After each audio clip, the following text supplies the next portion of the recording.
Julia, anak naman. Baka magsisi ka.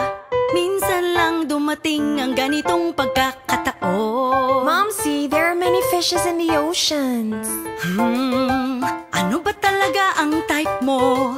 Sa totoo lang, iha, naguguluhan na ako. Well, simple lang naman, Momsy. Hindi naman kailangang mayaman, o kahit di naman super gwapo, kahit di first class, basta okay pumorma. So, hipon? Hipon talaga? Ang tipo kong lalaki, yung hindi nasisilaw sa aking kasikatan. ang tipo kong lalaki, Kapag ako'y may kailangan, nandyan. ang tipo kong lalaki, Sa totoo lang, yung medyo pogi, ang tipo kong lalaki. pero di masyadong pilib sa sarili. Oh, Julia, alam mo naman si Momsy. Gusto ko lang naman yung makakabuti sa'yo. Pero wag naman yung basta-basta ka na lang pipili ng kung sino-sino na lang dyan sa kanto o sa tabi. My God, Julia, please. Momsy, di naman ganun. Ang tipo kong lalaki, Yung meron ding konting utak, konting utak. Ang tipo kong lalaki, araw-araw laging masarap kausap. ang tipo kong lalaki, Kahit may konting pilyo sa ngiti, lalaki.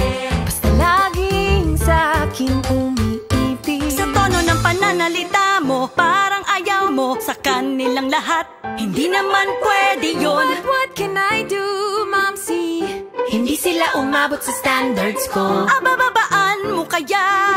Teka, baka naman meron ka na. Wala Ayaw na. mo lang sabihin sa Wala akin. pa nga. Ano, meron Momsy, na. Meron wala na. na pa Mami ko, nga. meron sabi. Tipo kong lalaki, Sa puso ko'y nag-iisa.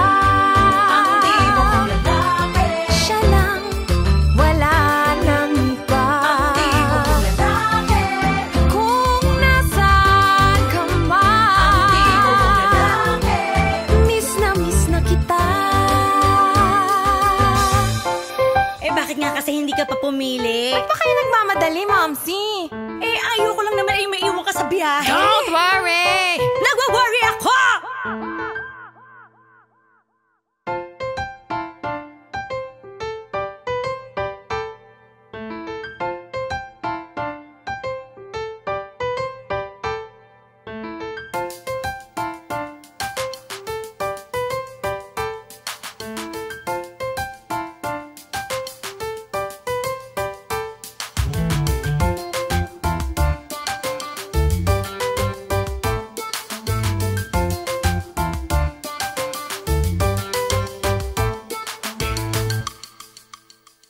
Ang tipo kong lalaki,